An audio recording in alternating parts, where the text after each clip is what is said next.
आप सबने मिलकर मुझे धोखा दिया है। आपने सुजाता को सामने दिखाकर इस काली लड़की से मेरी शादी कर दी। मैं तुम लोगों को पुलिस में दे दूंगा। सुजाता और सुप्रिया दोनों जुड़वा बहनें थीं। दोनों दिखने में बिल्कुल एक जैसी थीं। सिर्फ एक ही फर्क था, सुप्रिया का रंग बहुत काला था, वहीं सुजाता गोरी चींटी और सुंदर थी। मालिनी की आस पड़ोसन हमेशा सुप्रिया के काले रंग को लेकर उसका मजाक उड़ाते थे। एक दिन सुजाता और सुप्रिया अपने आंगन में खेल रही थी, तब जमुना कहती है, अरे सुजाता, तुम्हारी माँ कहाँ है? अंदर है काकी। जमुना अंदर चली गई। तब मालिनी सुप्रिया के लिए फ्रॉक सिल रही थी। अरे क्या कर रही हो मालिनी बहन? अरे वाह, ये तो बहुत सुंदर फ्रॉक सिल रही हो तुम। रंग भी कितना प्यारा है, ये सुजाता पर खूब जचेगा। अरे नहीं नहीं, ये सुजाता के लिए नहीं, सुप्रिया के लिए है जमुना बहन। क्या? अब उस अमावस के लिए इतना सुंदर फ्रॉक? जमुना, ये क्या बोल रही हो तुम? मेरी बेटी काली जरूर है, लेकिन तुम्हें उसे ऐसे बोलने का कोई हक नहीं है। माना कि सुजाता और सुप्रिया जुड़वा होकर भी उनमें जमीन आसमान का फर्क है, लेकिन वो सिर्फ दिखने में। हम अपनी दोनों बेटियों में कभी भेदभाव नहीं करते हैं।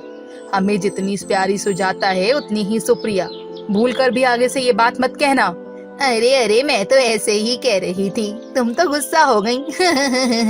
मैं तुम्हारी बहन जैसी ही हूँ, इसलिए कह रही हूँ। सोचो मालिनी बहन, अभी तो दोनों छोटी हैं, लेकिन जब ये बड़ी हो जाएंगी, शादी के लिए लड़का ढूंढने का समय आएगा, तब तुम क्या करोगी? सुजाता का रिश्ता तो फिक्स हो जाएगा झट से।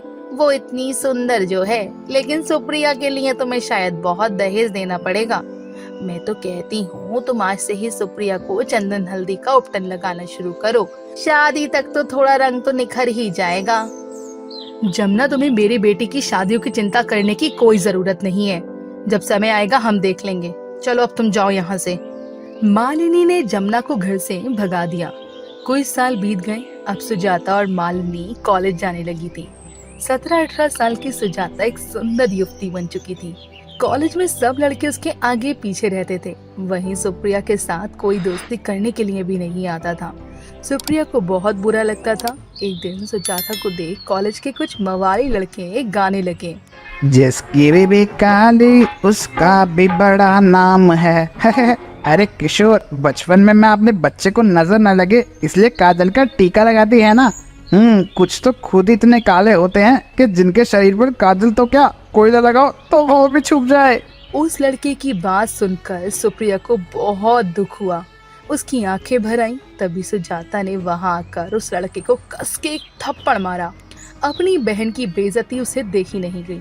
बाकी लोग कुछ भी कहें, लेकिन दोनों बहनों में बहुत प्यार था। कुछ सालों के बाद दोनों की पढ़ाई पूरी हो गई। अब मालिनी और शाम को अपनी बेटियों की शादी की चिंता सताने लगी। एक दिन मालिनी शाम से कहती है, अरे सुनिए जी, दोनों बेटियों की पढ़ाई पूरी हो चुकी है। मुझे लगता है कि अब उनके लिए रिश्ते ढूंढने चाहिए। हाँ, मैं भी वही सोच रहा हूँ, लेकिन क्या जी? मैं कहना तो नहीं चाहता, लेकिन सुजाता की चिंता नहीं है मुझे। उसे कोई भी पसंद कर लेगा।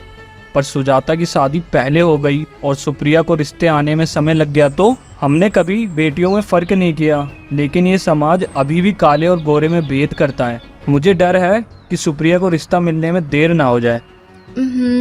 आपकी बात तो सही है, पर क्यों ना हम पहले सुप्रिया की शादी करा दें। एक बार सुप्रिया अपने ससुराल चली गई, फिर सुजाता का रिश्ता ढूंढ लेंगे। हाँ, ये अच्छा है। इससे दोनों बच्चियों में कोई तनाव भी नहीं होगा। मालिनी और शाम ने सुप्रिया के लिए रिश्ते देखना शुरू कर लिए। रिश्ते तो बहुत आ रहे थे, लेकिन जब भी वो लड़की देखने आते तब सुप्रिया का रंग देखकर मना कर जाते। जब सुप्रिया को देखने का कार्यक्रम होता तब सुजाता अपने ही कमरे में बैठी रहती, किसी के भी सामने नहीं आती थी। बहुत से लड़के सुप्रिया को देख चुके थे, लेकिन सभी उसका काला रंग देखकर उसे मना करके चले जाते थे। सुप्रिया इस बात से बहुत तंग आ चुकी थी। एक दिन, माँ, पापा, अब मैं और लड़की के सामने नहीं जाऊंगी। हर कोई मेरे काले रंग का मजाक उड़ाकर चला जाता है। मुझे अब शादी नहीं करनी है। मेरा जो होना होगा हो जाने दीजिए। आप सुजाता के लिए रिश्ता देखना शुरू कर दीजिए। सुप्रिया मायूस होकर चली गई। तब सुजाता आती है। सुजाता कहती है, माँ, मैं सुप्रिया को ऐसे मायूस नहीं देख सकती। 2 दिनों के बाद शेखर नाम का लड़का अपने परिवार के साथ शाम के घर आया।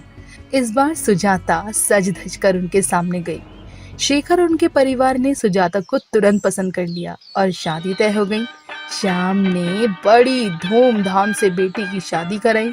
शेखर के घर पहुंचने के बाद मुंह दिखाई के समय जब शेखर ने दुल्हन का घूंघट खोला तब उसे बड़ा झटका लगा।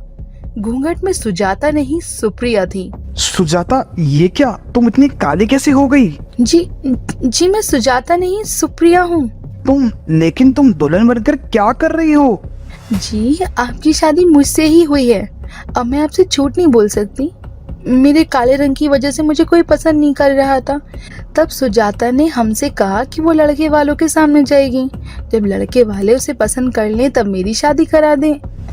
जी, मुझे माफ कर दीजिए। इतना बड़ा धोखा तुम लोग ऐसे कैसे कर सकते हो? शेखर ने गुस्से से पूरा घर सर पर उठा लिया। सुप्रिया के परिवार वालों के दिए धोखे से सब सदमे में थे। तब शेखर ने श्याम और उसके परिवार को अपने घर बुलाया। आप सब ने मिलकर मुझे धोखा दिया है। आपने सुजाता को सामने दिखाकर इस काली लड़की से मेरी शादी कर दी। मैं तुम लोगों को पुलिस में दे दूंगा। जब जेल में चक्की पीसोगे तब पता चलेगा। नहीं शेखर जी, इन सब में माँ पापा और सुप्रिया की कोई गलती नहीं है। वो तो मैंने ही सबको ऐसा करने को कहा था। मेरी बहन को ऐसे दुख में नहीं देख पा रही थी, इसलिए मैंने ये सब किया। प्लीज प्लीज पुलिस मत बुलाइएगा। अच्छा, फिर सजा भी तुम्हें ही मिलनी चाहिए। हाँ, आप जो भी सजा देंगे मुझे मंजूर होगी। ठीक है, तो कल के कल तुम मुझसे शादी करोगी।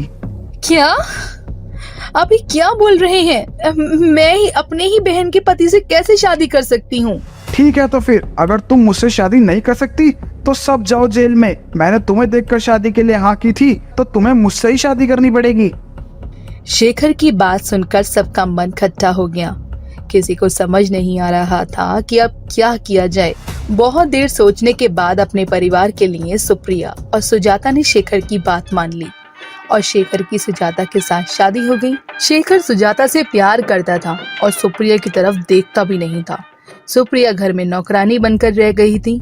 सुप्रिया बहुत दुखी थी, लेकिन अपने नसीब को कोसते हुए चुप रहती थी। एक बार शेखर की छत पर टंकी में पानी देखने के लिए गया था। तभी वो पैर फिसलकर नीचे गिर गया। उसके सिर में बहुत चोट आई। उसके दिमाग पर चोट लगने की वजह से उसे लकवा मार गया। उस वक्त सुप्रिया ने धैर्य से काम लेकर शेखर को संभाला। वो दिन रात शेखर की सेवा में लगी रहती। धीरे धीरे शेखर की हालत में सुधार आया। वो चलने फिरने लगा। सुप्रिया की सेवा देखकर शेखर को अपने किए पर बहुत पछतावा हो रहा था। एक दिन, सुप्रिया, मुझे माफ कर दो। मैंने तुम्हारे साथ बहुत बुरा किया है। मैंने तुम्हारे काले रंग को देखकर तुम्हारे अच्छे स्वभाव को कभी अहमियत ही नहीं दी। मैं सुजाता की खूबसूरती में इतना खो गया था कि मैंने तुम दोनों प्यारी बहनों को सौतन बना दिया। सुजाता से शादी करने के बाद भी मैंने तुम्हें अपनी पत्नी का दर्जा नहीं दिया, लेकिन तुमने अपना पति धर्म फिर से अपने पैरों पर खड़ा किया। मैं बहुत शर्मिंदा हूँ। सुप्रिया ने शेखर को माफ कर दिया। उस दिन के बाद से शेखर अपनी दोनों पत्नियों के साथ खुशी खुशी रहने लगा।